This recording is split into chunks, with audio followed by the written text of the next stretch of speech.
Friends welcome to Varun blogs YouTube channel. ఈరోజు మనం panipuri review అనేది చేద్దాం. మనకి ఈ పానీపూరి బండి అయితే మనకు వచ్చేసి గణపతి నగర్లో మనకి విజే డిగ్రీ కాలేజ్ పక్కనే ఉంటుందన్నమాట.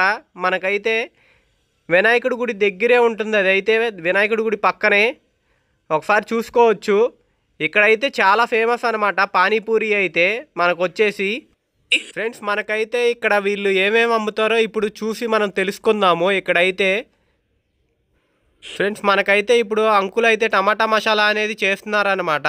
ఆ రెసిపీ అనేది ఎలా ఉంటుందో చూద్దాము. అన్నీ ముందుగా నీట్గా కట్ చేసి గిన్నెలో అనేది వేసుకున్నారు.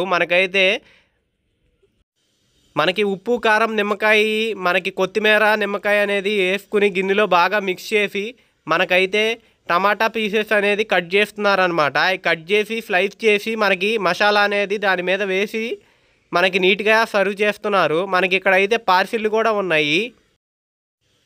మనకైతే నీట్గా టమాటా పీసెస్ అనేది కట్ చేసుకుని నీట్గా అరేంజ్ చేసుకుని పేపర్ మీద దాన్ని నీట్గా దాని మీద మసాలా అనేది పొడి అనేది జల్లుతున్నారనమాట. మళ్ళీ ఉప్పు కారం మళ్ళీ పెరుగు కూడా వేస్తున్నారు టమాటా పీసెస్ పైన. ఆ పెరుగు వేసిన దాని మీదే మనకి మసాలా అనేది ఇస్తున్నారనమాట. ఆ మసాలా మీద ఉల్లిపాయలు మనకి నిమ్మకాయ పప్పులు వేసి పార్సిల్ చేసి ఇస్తున్నారు. ఇక్కడైతే పార్సిల్ కూడా ఉంటాయి మీరు తీసుకువెళ్ళాలనుకుంటే. మనకి ఇక్కడ చూసుకోవచ్చు మనకి బఠానీ మసాలా అనేది చేస్తున్నారు. బఠానీలో మనకి నిమ్మకాయ అన్నీ వేసి కలిపి నీట్గా పార్సిల్ చేసి ఇస్తున్నారన్నమాట. మనకు వచ్చేసి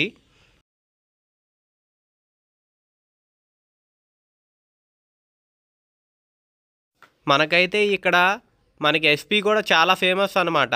ఎస్పీలో మనకి వీళ్ళు పెరుగు కూడా వేసిస్తారు. అప్పుడు దాని టేస్ట్ అనేది చాలా బాగుంటుంది. మనకు వచ్చేసి ఇక్కడ అయితే ఎస్పీ అనేది చాలా ఫేమస్. మనకైతే ఒకసారి చూసుకోవచ్చు మీరైతే నీట్గా నిమ్మకాయలు ఉల్లిపాయ వేసి నీట్గా పార్సిల్ చేసి ఇస్తున్నారు. మనకు వచ్చేసి ఇక్కడైతే మనకి పానీపూరి కూడా చాలా ఫేమస్ అనమాట. మనం చూసుకోవచ్చు చాలామంది వచ్చి తింటారనమాట. ఇక్కడైతే మనకి ఇదైతే వచ్చేసి ఈ లొకేషన్ అనేది మనకి విజే ఇంటర్ కాలేజ్ పక్కనే గణపతి నగర్లో ఉంటుంది. ఒకసారి మీరు వెళ్ళినప్పుడు